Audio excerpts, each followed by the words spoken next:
J'ai été frappée ces derniers jours par 2 interventions dans la gauche médiatique sur la beauté. La première, c'est une tribune parue dans Libération et intitulée « Nous avons une préférence pour les beaux, il est temps de mettre fin à cette injustice ».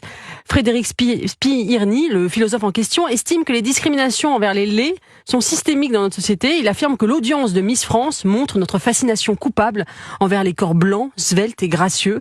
Il faudrait lutter contre ce privilège beau inadmissible. Dans une interview aux médias en ligne Urbania, la militante afroféministe Rokhaya Diallo disait peu ou prou la même chose.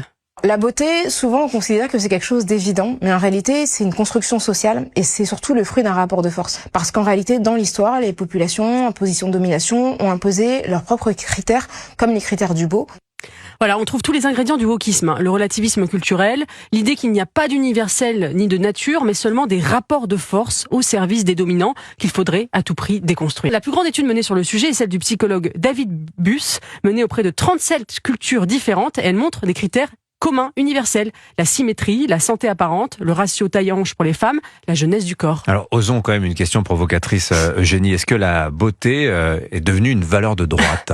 Écoutez, dans son souci pathologique de lutter contre toutes les inégalités, la gauche a fini par s'attaquer à cette inégalité de naissance par essence, la beauté, la dénonçant comme une injustice.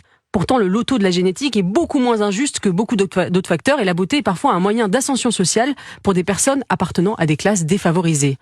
Ces dernières années, l'obsession de la lutte contre les discriminations s'est donc déplacée sur le terrain esthétique jusqu'à l'absurde. Ainsi, par exemple, les Fat Studies, littéralement les études de grosseur, avaient pour ambition de montrer que l'obésité n'était pas une maladie, mais un préjugé. Il fallait valoriser les corps gros et on a vu plusieurs grandes marques de mode faire défiler des mannequins enveloppés.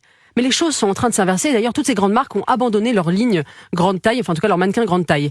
Ce retour de balancier a culminé avec la publicité, vous savez, l'année dernière, d'American Eagle, avec l'actrice Sydney Sweeney, blonde, plantureuse, aux yeux bleus, présentant tous les critères les plus classiques de la beauté, sorte de Brigitte Bardot des temps modernes, devenue une icône réactionnaire par sa beauté brute, défiant tous les codes woke.